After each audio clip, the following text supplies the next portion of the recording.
forgot to start recording this. So yeah, I'll Yara, if you're watching this, I'm really sorry. I've only just remembered to hit the record button. If you've got questions about EMD, earnest money deposits, please give me a call and I can explain this.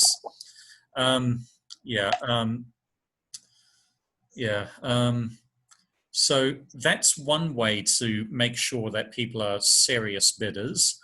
The other thing you can do is actually have a pre-approval where basically if Cardo wants to get a dam built, he does his due diligence and research and he realizes there's only maybe 6 companies in Kurdistan that really have the capability of building a dam to the quality that he demands.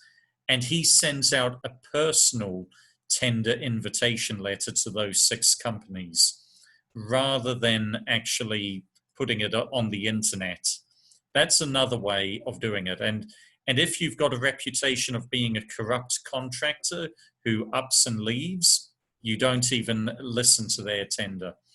The other thing that's very important is you get good references. So you talk to people who hired this contractor before, and if they say that guy was a crook, he was a thief and a corrupt harami, then you don't hire him.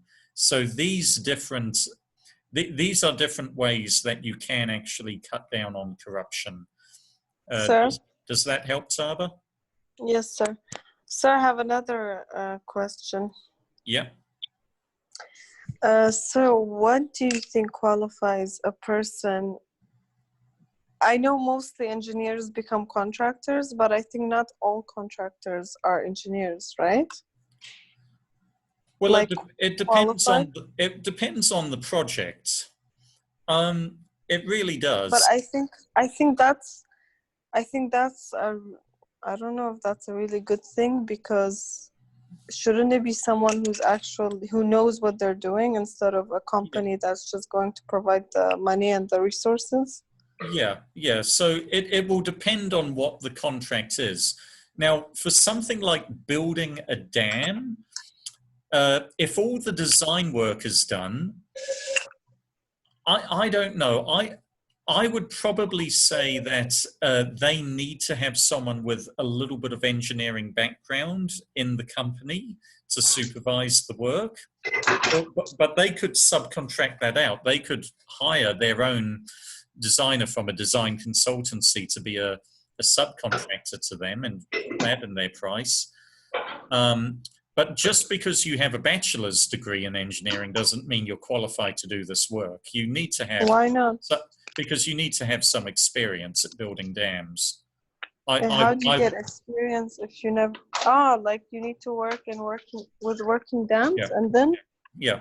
Like work for a company. I would say, your learning is going to continue once you leave university, Taba. I hope. I mean, I can tell you that I have learned a lot more in the 10 years after my 4-year bachelor's degree than during my degree.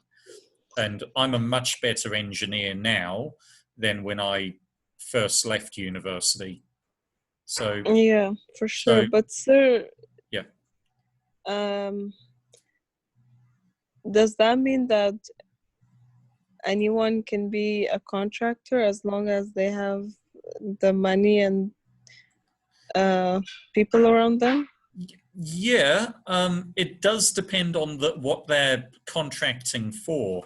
Potentially, when Cardo does his evaluation for this dam project, he's going to actually have certain key criterions that the company that wins it, they must have chartered engineers who have bachelor's or master's degree in hydraulics.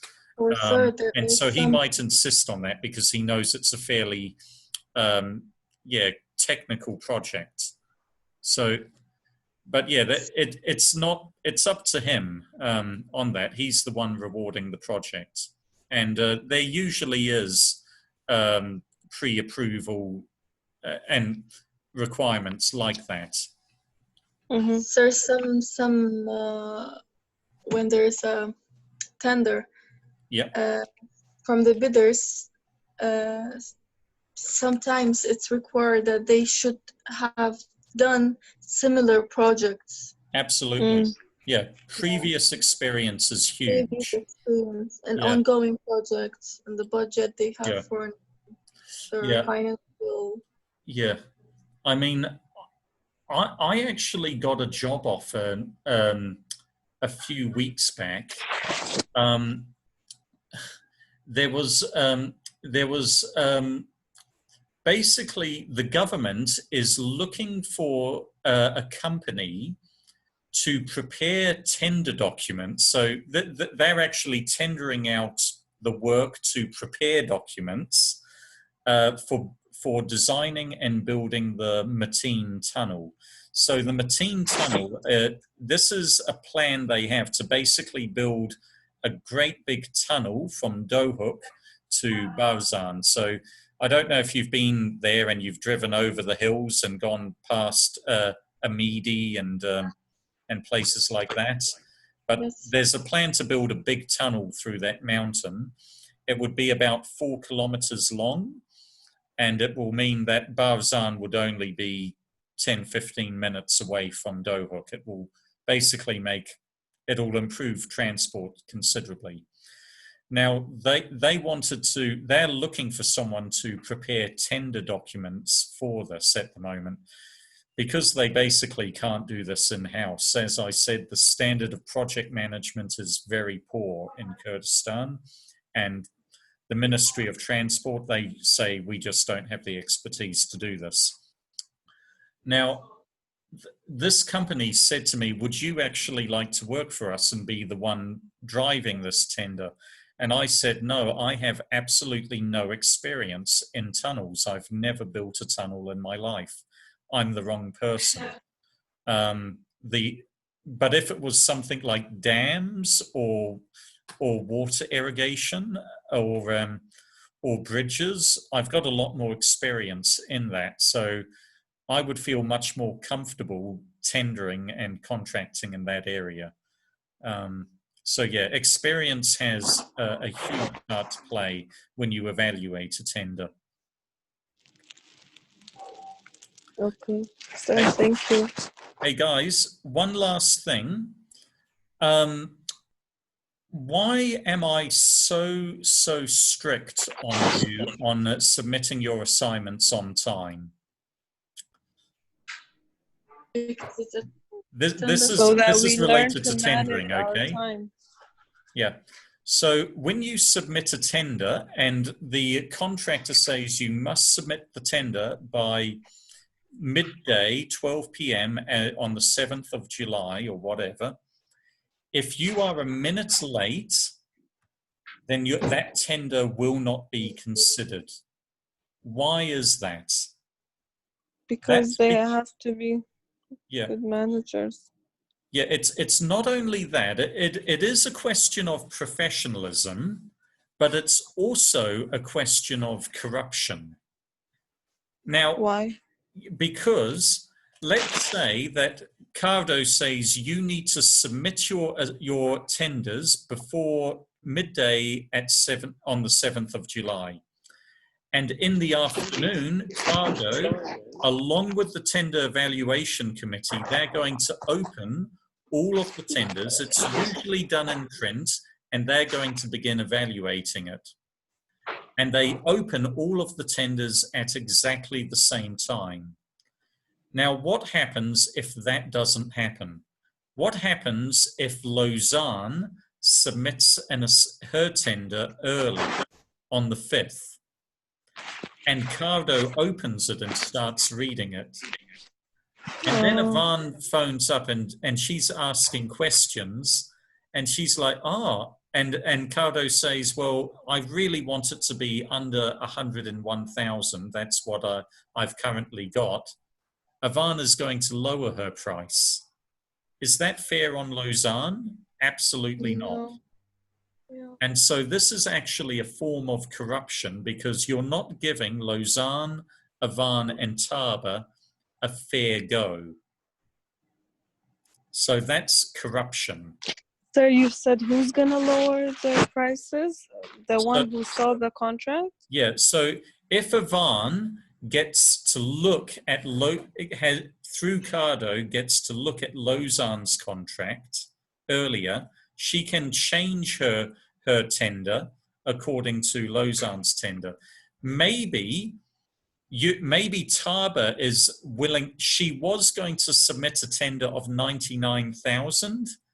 But then she finds out Ivan and Lausanne, they've already submitted tenders of 102,000 and 101,000. And Taba might think, you know what, I can actually charge a bit more. And she puts it up to 100,000 because she knows she's still submitting the lowest price. That's unfair. And so this is actually a form of corruption. And the other thing is when tenderers know they're not going to get an equal hearing, they're going to be less inclined to tender. Or when they tender, they may up their price because they realize they win fewer tenders. Or so a company pays you and you directly say, I want that company to do the project. That's a kind of corruption. Yeah, that's corruption too. So this is where Taba says, please give me this contract, Cardo, and by the way, here's $500 for your effort. That happens all the time too in the KRG. The way you fix that is actually you have a tender evaluation committee. So there's lots of people reviewing the tender, and they have a strict evaluation criteria so that there's no favoritism. And also, potentially, they may, if they want to go further, they will have unnamed tenderers. So someone will present a tender and it will have his name on it, but then it will go through someone who will basically take their name off it. They cannot know the person. They shouldn't have contact with that person. Yeah, and then it's completely unbiased. And so then after the tender evaluation committee review it, they say, we believe we need to review this tender to company A. And then the officer will say, okay, well, that's actually Taba Technologies. And so there was no opportunity for bribery. That can happen too as well. That they don't do that as much. There's a lot of administration and taking everyone's names off it. But usually what happens is you have a multitude of people reviewing the tender. They have a strict tender evaluation form. And then what happens is, that you can't corrupt it, because if it's clear that the best tender through the tender evaluation criteria is Lausanne, you can't then award it to Taba, even though she's tried to bribe you. So I think KRG also, this committee is corrupted. Yeah. So this is how can you bid? I mean, how can you give award someone who hasn't gotten the best one? You mean like that's corruption? Yeah. So if you do a good tender evaluation, and I talk about tender evaluations in the tendering lectures here, Taba, and it keeps on showing that Lausanne is the best tenderer in terms of cost, time, and quality. This is who you should be rewarding it to. But Taba has bribed Cardo, then Cardo can't do anything, because the evaluation that the entire committee are doing keeps on showing that Lausanne is the best one. And so, these are ways that you can cut down on corruption. So are we going to briefly learn about how to also evaluate tendering, or no? Yeah, we talk about that briefly, but I've given you some examples in some slides of tender evaluation breakdown spreadsheets. So, and you basically give different weightings for different items. So how important is price? Well, let's say price is very important. So we're giving that a weighting of 20%, let's say. And you're going to give these guys scores of 1 to 10 for how good their price is. And then what else is important? Well, actually Quality. experience, that they have experience in building dams. So you give that a weighting of, say, 10%, and you give these guys a score of 1 to 10 according to how good their experience is. And then when you add up all of these items, you find out who has scored the best. Mm-hmm. So I've given you a couple of examples of that. Okay, sir. Thank you. Yeah.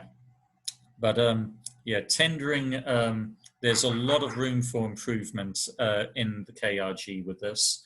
And what I do hope is that actually civil engineering contracts are in two different areas at the moment. There's government contracts for the most part, and then there's NGO contracts. And the private sector is very small, but NGOs where they've come from other countries where they demand quite high levels of project management, they're being very ethical in the tendering process.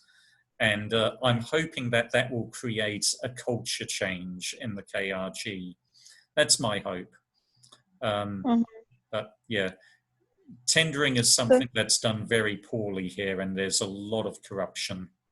And these ways, things like having an EMD, having a security deposit, having good tender processes, a tender evaluation committee, having a very strict deadline for tenders, these can all help to reduce that corruption. And that means that we can actually build Erbil City at a much lower price. Does that help, guys? Yes. Okay. Yes, sir. Yes, sir. Is that enough for today, or are there, or do you have any other questions on tendering for now? No, sir. Okay. I'm good, sir. In terms of pre-recorded lectures or doing these lectures on Zoom, yeah, it really is much of a muchness. Yeah, I will think about how I can go about changing that. I think why you guys probably prefer doing these Zoom tutorials is because you're falling behind on the pre-recorded lectures. And so when I'm teaching it to you on Zoom, it's not just covering stuff that you've already done and things that weren't quite clear. It's actually completely brand new. So, but I will think about how I can do this better and let you know. Thank you, sir. Thank you, sir. I will say too that I'm falling behind myself with my 3 modules, so there's only so much time I can put into changing this teaching methodology, just so you know.